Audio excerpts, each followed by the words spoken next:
Hi, ఈరోజు మనం మామిడికాయ పులిహోర ఎలా చేద్దాం చూద్దాం.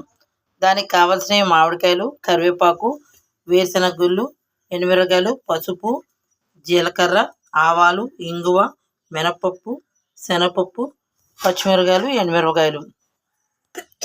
ముందుగా నేను అన్నాన్ని పసుపు వేసి ఈ విధంగా కొద్దిగా పలుకుండే విధంగా చూసి పెట్టుకున్నాను, వార్చుకున్నాను. ఈ విధంగా చేసుకున్న తర్వాత మనం మిగిలిన అన్నీ కూడా ముక్కలుగా కోసుకుందాం. ఇప్పుడు మనం పులిహోర కోసం కరివేపాకు అది చుంచి పెట్టుకొని, మామిడికాయ తురిమేసి పెట్టుకొని, పచ్చిమిరకాయలు, అల్లం కోసి పెట్టుకుందాం. మామిడికాయని ఇగో ఈ విధంగా తురుము పెట్టుకున్నాం ఫ్రెండ్స్. ఇవో పచ్చిమిరకాయలు, కరివేపాకు, అల్లం కోసి పెట్టుకున్నాం. ఇప్పుడు పోపు వేపుకుందాం. ఇదిగోండి ఫ్రెండ్స్, మనం పొయ్యి వెలిగించుకొని నూనె వేసుకున్నాం. ముందుగా నూనె వేసుకున్న తర్వాత వేరుశనగలు వేపుకుందాం. ఇలా వేరుశనగలు వేగుతుండగా దాంట్లోకి 2 చెంచాలు ఆవాలు, 1 చెంచా జీలకర్ర,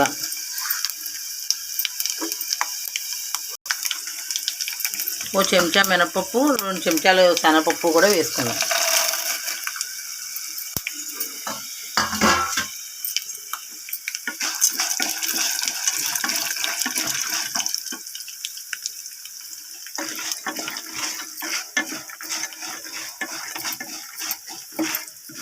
ఈ విధంగా పోపులన్నీ వేగేటప్పుడే మనం ఇందులో ఇంగువ వేసుకుందాం.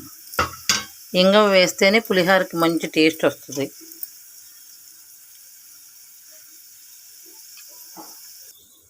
ఇంగువ కూడా వేసుకున్నాక ఈ విధంగా వేపుకొని ఇందులో కొంచెం పసుపు వేసుకుందాం.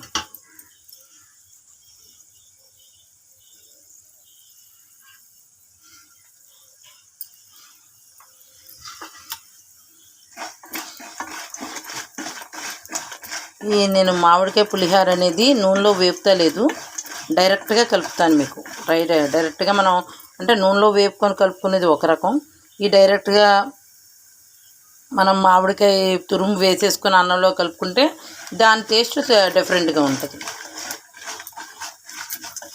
ఇంకోసారి వేపించి చూపిస్తాను మీకు నేను. ఇలా వేగిన తర్వాత ఇందులో మనం అల్లం ముక్కలు వేసుకోవాలి. ముందుగా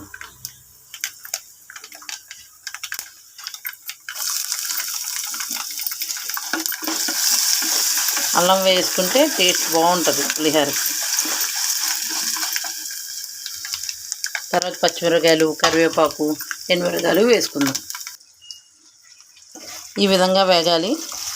ఇలా వేగిన దాన్ని మనం పులిహోర కలుపుకుందాం. చూసారు కదా ఫ్రెండ్స్, పచ్చిమిరపకాయలు, అల్లము, కరివేపాకు, ఎండుమిరపకాయలు, మన పోపు దినుసులు అన్నీ కూడా చాలా బాగా వేగిపోయాయి.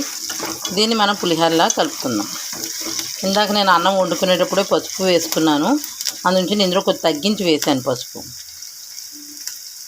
ఈ విధంగా మనం పసుపు వేసి ఉడికించుకున్న అన్నం ఉంది కదా, అందులో ముందుగా మనం తగినంత ఉప్పు, ఎంత ఉప్పు పడుతుందో చూసుకొని దాన్ని బట్టి వేసుకోవాలి. మన రుచిని బట్టి ఉంటుంది ఉప్పు అనేది.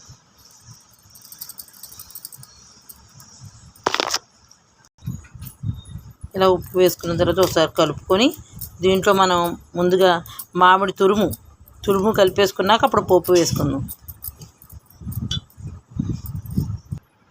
ఇదిగోండి ఫ్రెండ్స్, మామిడి తురుము వేసుకున్నాక మనం ఇలాగా శుభ్రంగా కలుపుకుంటే ఆ మామిడి తురుము అంతా కూడా దాని యొక్క పులుపు, వగరు, ఎందుకంటే ఇవి కొత్తగా వచ్చిన మామిడికాయలు కదా, ఆ వగరు అది ఉంటుంది. ఆ వగరు అది కూడా దీనికి బట్టి బాగా టేస్టీ వస్తుంది. ఇలా కలుపుకున్న తర్వాత మనం ముందుగా ఏదైతే పోపు వేపి పెట్టుకున్నామో పోపు వేసేసుకున్నాం. ఇదిగోండి ఫ్రెండ్స్, మన నిమ్మకాయ పులిహోర రెడీ.